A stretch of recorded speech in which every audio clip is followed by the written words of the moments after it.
ওকে, দেখো আমরা আজকে এখানে আইসিডি বিষয় নিয়ে আলোচনা করতেছি। এটা হচ্ছে আমরা লজিক গেট নিয়ে আলোচনা করব। আজকে লজিক গেটে যে পর্বটা হচ্ছে সেটা হচ্ছে প্রকারভেদ। লজিক গেট কত প্রকার, কি কি এগুলো সংজ্ঞা, এগুলো লজিক সার্কিট কিভাবে অঙ্কন করতে হয়, আমরা এইগুলো নিয়ে আলোচনা করব আজকে। দেখো লজিক গেট, এই লজিক গেটকে যদি আমরা ক্লাসিফিকেশন করি, প্রকারভেদ করি, তাহলে এটাকে দুই ভাগে ভাগ করা হয়েছে। একটাকে বলবো আমরা কি বলতো, মৌলিক গেট, মৌলিক গেট, আরেকটাকে বলবো আমরা হচ্ছে যৌগিক গেট। তোমরা জানো এগুলো। আচ্ছা, কারা জানো? যারা হচ্ছে তোমরা সেকেন্ড ইয়ারে আসছো এখন, বর্তমান ফার্স্ট ইয়ার, তারা তোমরা জানো না, অথবা যদি ক্লাসে তোমাদের স্যার অনেক আগিয়ে যায় তাহলে তোমরা হয়তো বা জানবা এগুলো। তো লজিক গেট কি প্রধানত আমরা দুই ভাগে ভাগ করা হয়েছে, একটা হচ্ছে মৌলিক গেট, একটা হচ্ছে তোমার যৌগিক গেট। এখন মৌলিক গেট কাকে বলা হচ্ছে, মৌলিক গেট কাকে বলা হচ্ছে, তাই না? মৌলিক গেটটা নিয়ে একটু আলোচনা করি। মৌলিক গেট, মৌলিক গেটটা কি বলতো? যে সকল গেট অন্য কোনো গেটের উপর নির্ভরশীল নয় তাকে মৌলিক গেট বলা হচ্ছে। যে সকল গেট, যে সকল গেট অন্য কোনো গেটের উপর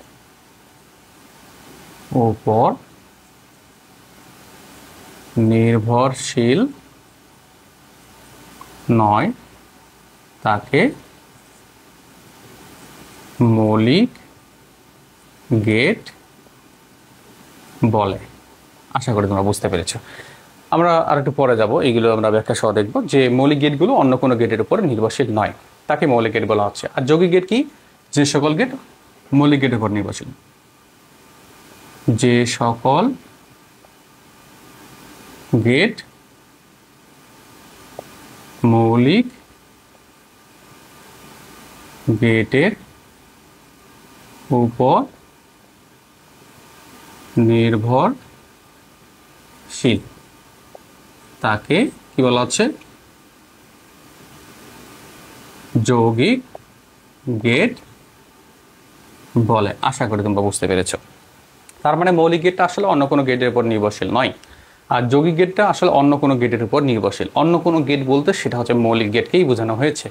তার মানে যৌগিক গেটটা আসলে মৌলিক গেটের উপর নির্ভরশীল, আর মৌলিক গেটটা অন্য কোনো কারো মানে গেটের উপর নির্ভরশীল হবে না। সে কি বলতো, একাই 100, এটা বলতে পারি। এখন এখানে যে মৌলিক গেট আছে বা যৌগিক গেট আছে, এই মৌলিক গেট এবং যৌগিক গেটেরও কিন্তু কি আছে বলতো, প্রকারভেদ আছে বা ক্লাসিফিকেশন আছে। তাহলে আমরা কি করব, মৌলিক গেটের যে ক্লাসিফিকেশন বা প্রকারভেদ সেটা একটু নিয়ে আলোচনা করি। মৌলিক গেটকে বেসিক্যালি 3 ভাগে ভাগ করা হয়েছে। কত ভাগে? 3 ভাগে। একটাকে বলা হচ্ছে অ্যান্ড গেট, কি বলতো, একটা হচ্ছে অ্যান্ড গেট, একটাকে বলবো আমরা হচ্ছে অর গেট, অর, একটাকে বলবো আমরা কি বলতো, নট গেট। ঠিক আছে, এই তো এই 3 প্রকার, অ্যান্ড, অর, নট, এই 3 ভাগে ভাগ করা হয়েছে। যৌগিক গেটকে আবারও ক্লাসিফিকেশন করা যায়, এটাকে আবার 4 ভাগে ভাগ করা হয়েছে। কয় ভাগে? 4 ভাগে। একটা হচ্ছে NAND, NAND, NAND, NAND gate. একটাকে বলবো হচ্ছে নর গেট, নর গেট। একটাকে বলবো আমরা হচ্ছে এক্স অর গেট, আর একটাকে বলবো আমরা হচ্ছে এক্স নর গেট। ওকে, তাহলে আমরা বুঝলাম কি বলতো, যে হচ্ছে মৌলিক গেট, যৌগিক গেট, এগুলোকে ক্লাসিফিকেশন করা যায়। মৌলিক গেটকে 3 ভাগে ভাগ করা হয়েছে, অ্যান্ড, অর, নট। যৌগিক গেটকে 4 ভাগে ভাগ করা হয়েছে, সেটা হচ্ছে ন্যান্ড, নর, এক্স অর, এক্স নর।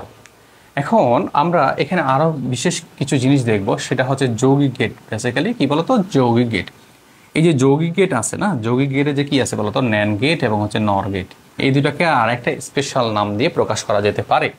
দেখো ন্যান্ড, এই যে ন্যান্ড ও নর গেটকে সার্বজনীন গেট, কি বলতো, সার্বজনীন, বা আমরা বলবো ইউনিভার্সাল গেট, ইউনিভার্সাল গেট। ঠিক আছে, আর আরেকটা কাজ আছে এইখানে, যে এই যে এক্সর গেট এবং এক্সনর গেট, এদেরকেও কি আর একটা নাম দিয়ে ডাকা হয়ে থাকে। দেখো যে এক্সর ও এক্সনর গেটকে, ঠিক আছে, কি বলা হচ্ছে তোমার হচ্ছে এখানে এক্সক্লুসিভ বা বিশেষ গেট বলে। ওকে, তাহলে আমরা এখান থেকে কি জানলাম? আমরা আজকে প্রথমত হচ্ছে তোমার গেট নিয়ে আলোচনা করতেছি, লজিক গেট। এই লজিক গেটকে দুই ভাগে ভাগ করা হয়েছে, একটা হচ্ছে মৌলিক গেট, একটা হচ্ছে যৌগিক গেট। মৌলিক গেটটা কি? যে সকল গেট অন্য কোনো গেটের উপর নির্ভরশীল নয় তাকে মৌলিক গেট বলা হচ্ছে, বা ওই সকল গেটগুলোকে মৌলিক গেট বলা হচ্ছে। যৌগিক গেট যে সকল গেটগুলো মৌলিক গেটের উপর নির্ভরশীল তাকে কি বলা হচ্ছে? যৌগিক গেট বলা হচ্ছে। মৌলিক গেটের ক্লাসিফিকেশন হচ্ছে তিন ভাগে ভাগ করা হয়েছে, একটা হচ্ছে অ্যান্ড, একটা অর, একটা নট গেট। আর হচ্ছে তোমার যৌগিক গেটকে চার ভাগে ভাগ করা হয়েছে, ন্যান্ড, নর, এক্সঅর, এক্সনর। এখন এখানে আবার ন্যান্ড এবং নর গেটকে বলা হচ্ছে ইউনিভার্সাল গেট বা সার্বজনীন গেট। আর এদিকে এক্সঅর এবং এক্সনর গেটকে বলা হচ্ছে তোমার এক্সক্লুসিভ গেট বা হচ্ছে বিশেষ গেট। ঠিক আছে, বিশেষ গেট বলা হয়। এখন আমাকে যদি বলে যে গেট কত প্রকার, লজিক সার্কিটে যে গেট আছে বা লজিক গেট আছে সেটা কত প্রকার? প্রধানত দুই প্রকার। তোমাকে যদি বলে যে মৌলিক গেট কত প্রকার? তিন প্রকার। যৌগিক গেট কত প্রকার? চার প্রকার। তোমাকে যদি বলে যে তোমার হচ্ছে সর্বমোট কত প্রকার, তাহলে সাত প্রকার। তিন প্রকার আর হচ্ছে চার প্রকার, সাত প্রকার। তোমাকে যদি বলে যে তোমার হচ্ছে সার্বজনীন গেট কত প্রকার? দুই প্রকার, ন্যান্ড, নর। তোমাকে যদি বলে যে বিশেষ গেট বা এক্সক্লুসিভ গেট কত প্রকার? দুই প্রকার, একটা হচ্ছে এক্সঅর, একটা হচ্ছে এক্সনর। এইভাবে কি আসবে? এমসিকিউ গুলো আসবে। এখন আমরা হচ্ছে আগামী ক্লাসে অ্যান্ড অর নট নিয়ে আমরা কি করব? আলোচনা করব। দেন পরের ক্লাসে ন্যান্ড, নর, এক্সঅর এবং এক্সনর নিয়ে আলোচনা করব। সো আজকে এই পর্যন্তই থাক।